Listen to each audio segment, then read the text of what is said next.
Dear friends, good morning. I am Reginam Linus, Associate Professor and HOD of Electrical Engineering Department at Sanjay Godawat University, Kolhapur.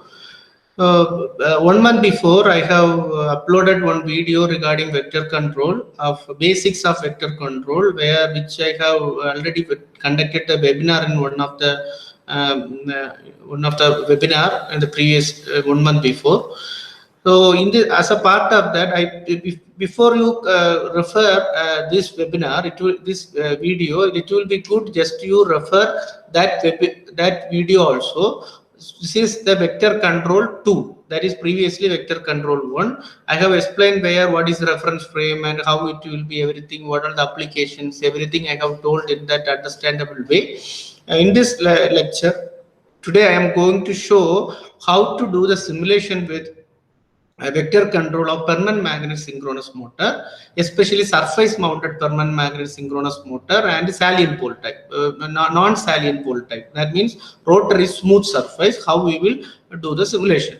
So before that, I would like to explain some of the equations of the permanent magnet synchronous motor in surface mounted non-salient pole, so that you can easily understand what are the things I am going to explain in this MATLAB simulation. So let me share my slide.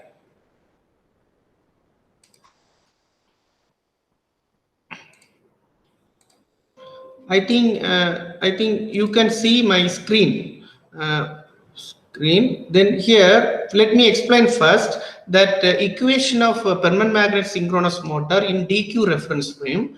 In this permanent magnet synchronous, what first we should know what is meant by permanent magnet synchronous machine. The permanent magnet synchronous machine stator is distributed winding.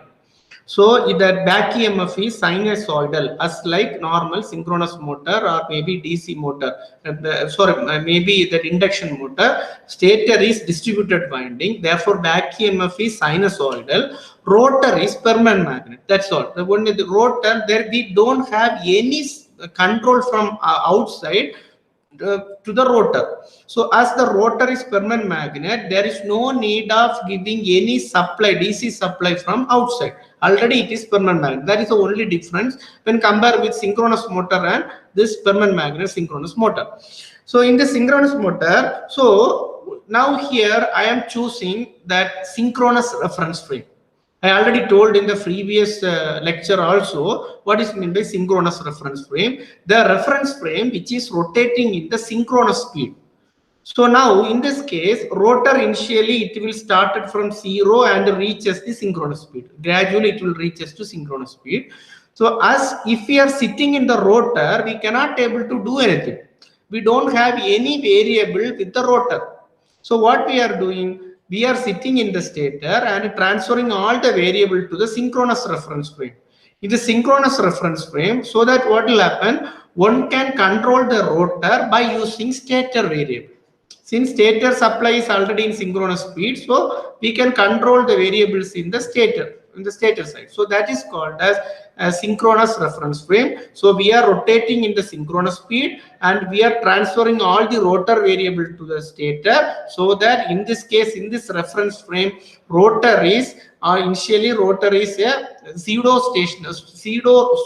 reference frame. That means rotor is just we are transferring fictitious in the stator supply in this equation. So that is called a synchronous reference frame. So let me explain accordingly that for salient pole machine, we can have that direct axis equation and quadrature axis equation. So in forthcoming days, I will explain you how to derive these equations and all in the forthcoming days. Please just to go through it. Maybe you have a lot of literatures are available how to derive it, but just to go through it here. In first equation is direct axis stator voltage. Second equation is direct axis quadrature voltage. Quadrature axis stator voltage. Then third one is torque equation in synchronous reference frame. Here the poles are salient pole, so there is having direct axis component and quadrature axis component. Now, I already told you I am going to explain non-salient pole. That means surface mounted, their rotors are smooth surface. So in this case, what will happen? Direct axis stator is equal to quadrature axis inductance is equal to stator inductance LS. So that is called as that is the equation. So in this case, accordingly, we can give first non-salient pole. What will happen? LD, instead of LD, we can substitute LS. Instead of LS, LD, LQ, we can substitute LS. In this two equation, just LD is changed to LS. Then after that, here if you go in the, if you see in the left side of this the torque equation, we can see here first component LDS minus LQS is equal to reluctance torque. Due to the changes in the inductance, we will get a reluctance torque. The reluctance torque will be vanished. The reason is LDS is equal to LQS is equal to LS. So we will get torque equation is equal to 3/2 P by 2 lambda m into IQS. In this equation, lambda m is nothing but flux linkage. It is constant always. Then P is the number of poles. So a electrical speed is P by 2 times of mechanical speed. That is why 3/2 P by 2 lambda m into IQ. So this is the entire equation. So now I am going to directly implement, going to explain this MATLAB how to do with non-salient pole machine. So just I will open this my MATLAB file. Just open this MATLAB file. I have first just to opening now this permanent magnet synchronous motor parameter. There is a three-phase motor, three-phase sinusoidal, rotor is round rotor. Then the input which we are giving is torque input, and the value is 111 Newton meter machine, 560 voltage, 3000 RPM. So 3000 RPM can be converted into RPS divided by 9.55. Then torque input, the measurement block, you already know measurement block. From this measurement block, you can get rotor speed, rotor angle, stator current, stator voltage, direct axis, quadrature axis, electromagnetic torque I have chosen. So now in this case, before that, I would like to say one more thing also. As the torque is directly proportional to quadrature axis component, the torque is not depends upon the direct axis current. So as the torque is depends on the direct axis current, no need of getting the direct axis current from the stator supply. The reason is stator is already rotor is already permanent magnet. Therefore, flux component already it will be there in the permanent magnet. So no need of take it from the supply. If you take it from the supply, IDS stator current is nothing but vector sum of IDS plus J into IQS, complex form of IDS and IQS. So stator current will also increase. Due to that, copper loss will be unnecessarily increased. So in order to avoid that, we are forcing IDSs to be zero in vector control. So field weakening, we are making IDS is equal to 0. Since IDS already we are getting in the permanent magnet, IDS is equal to 0. Therefore, only the stator supply only contribute torque alone. Due to that, power factor will also improve. The reason is IS will aligned with IQ. IS will not aligned in between ID and IQ. Since vector sum, no, ID plus J into IQ, I aligned with IQ, magnitude of stator current will also reduce, copper loss will also reduce, as well as power factor will also improve. That is the importance of field weakening of this field control of permanent magnet synchronous motor. So then in this slide we can see here, I have explained motor and measurement block. See, now I am giving, this is the input of the speed, step input to the speed. I will tell you what step I will give in the final, when before running the simulation. Step input, speed feedback I have taken from here. This is in RPS. See here, you can see rotor speed. I have taken RPS. Then I have connected to PID controller. Output, so changes in speed is directly proportional to torque. So output of the torque PID controller is called as torque reference. Torque can be converted into quadrature axis current. How we can convert? Already we know the formula. Torque is equal to 3/2 P/2 lambda m IQS. From this, IQS is equal to torque divided by 3/2 P/2 lambda m. So I have chosen the same thing in this equation, in this block here, in that gain block. Then that output is IQ positive, feedback is IQ negative. I have taken from this measurement block. You can see here, this is IQ negative and connected to PID controller, that I have taken it as DVQ. Then I told you ID I am forcing to 0. Reason is no need of, I am not interested to increase the copper loss and reduce the power factor. So that ID is forced to 0. Then I have taken ID feedback from the measurement block. Output is given to PI controller, then given to DVD. Then input we need that equation, we need omega E also, right? Omega E, how we will get it? Omega E is nothing but rotor speed in electrical rotor speed. How we will get it? We will get it as rotor speed here, that is converted into electrical speed. How we will convert electrical speed into P by 2? So we will give omega E. Then ID, IQ also I have given to the function block. I hope you have understood up to this. Then if you open this, just I have modified this equation of motor and synchronous difference for decoupling. UD equal to DVD minus omega E ILQ into IQ. LQ is nothing but LS. Then UQ is nothing but DVQ plus omega E LD into ID plus omega E into lambda M. Lambda M is constant 0.192. You will get it from this MATLAB. Here parameters you can see here, flux linkage is 0.912. So now output of this will be UD and UQ, that is in direct DQ reference frame. That input, that should be the input of sinusoidal generation. I am using sine PWM. So this output should have a saturation -1 to +1, this both cases. That is why I have chosen saturation. In this DQ to ABC block, I have chosen DQ to alpha beta first, then alpha beta to ABC. So this, in this case, naturally this equations, functions and all, theta, this ABC sequence DQ reference frame is leading 90 degree. That is why I need to make it compensate, make it reduce, lag to 90 degree. For that I have make it X is equal to 1.57. 1.57 is nothing but angle in radian per second, radian, angle in radian. So this is the total equations I have chosen. Then output will be ABC.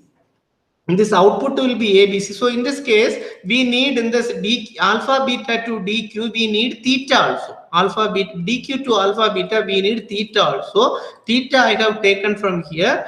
We know the speed. Speed is mechanical speed is converted into electrical speed. Then electrical speed, mechanical.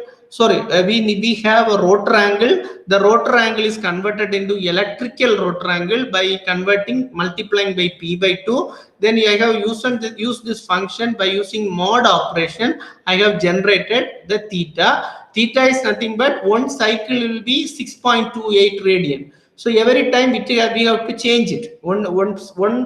Once it will start from 0, 1, 2, 3, 4 like that, then it will reach us to 6.28. Then again start to 0. For that I have chosen mode operation. Then connected to ABC. So now we are getting DQ to ABC. So this ABC is used for sinusoidal generation. We are getting ABC input. So sine wave is greater than triangular wave. This conversion, normal things. Negative means upper arm switch has to on, lower switch has to on, like that. Not positive for upper switch, negative for lower switch, like that. I have chosen this triangular wave. The triangular wave also I have chosen for the frequency of 12 kilohertz switching frequency. Then -1, +1, -1 for compare, you know already well very clearly what is meant by sine PWM generation and all. Then this output is given to the gate pulses of this inverter. Now the DC motor, I already, this permanent magnet synchronous motor I already explained to you. It is in 560 volt DC. So that I have given the DC supply 560 DC volt. Then this is the input motor. So DC supply, inverter, this motor, this is the entire setup. Now what I have given for step input is load torque is, I have already told you, max 111 Newton meter. So till the total simulation running time is 1 second. Till 0.3 seconds, I have chosen no load. Initial value is 0. Then after 0.3 to 1 seconds, final value torque is 111 Newton meter. So then here speed setup I have given. The speed setup till 0.5 seconds, I have chosen the rated speed of 300 RPS. Then from 0.5 to 1 seconds, I have chosen half of the rated speed, 150 RPS. So this is the entire setup. So now I have connected, the scope and all, how to connect everything. I don't want to explain further. Now let me run the simulation. When we run the simulation, see here, initially speed is increasing till 0.5. I will show you, I will tell you, explain you one by one what is happening. Let me complete the simulation so that we can go ahead.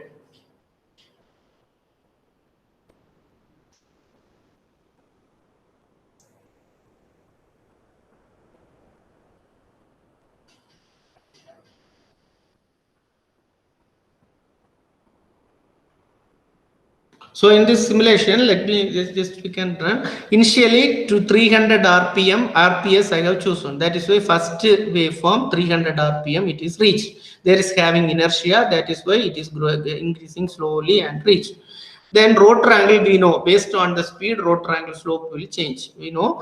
Then here the stator current, initially I have chosen load current is 0, but as the motor is having own inertia, initially it draws some current. That is why quadrature axis current initially it is increases and settle down to 0. Then similarly direct axis current as well. So then after that it will settle to 0, since we are forcing ID is 0.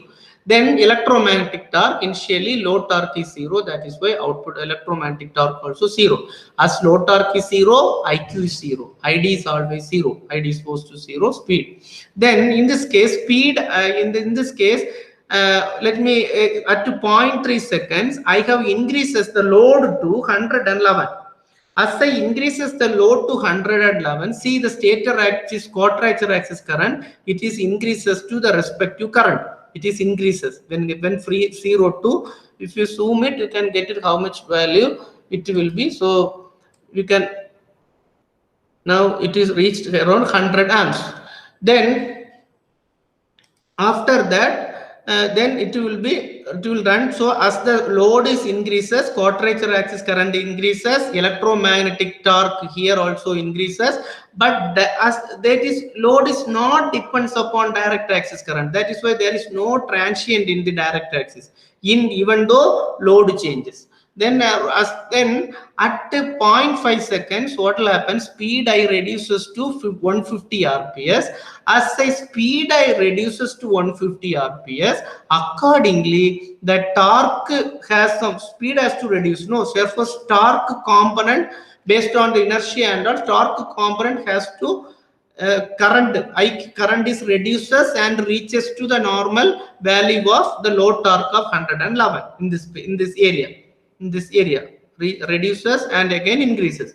Then similarly IQ also reduces, then it will be reaches again to 0. But here this electromagnetic torque also increases and changes. The reason is how we will change the speed as with respect to the current only. No, that we change the speed, some transient will be there in a short span of time. Therefore there is a transient, then it is settled down to the previous value. So this is the entire waveform of rotor speed, rotor angle. So the rotor angle slope reduces. The reason is what? The speed I have reduces. Therefore, the rotor angle slope will also reduce. So this is the entire waveform. I hope you understood whatever I have explained today's lecture.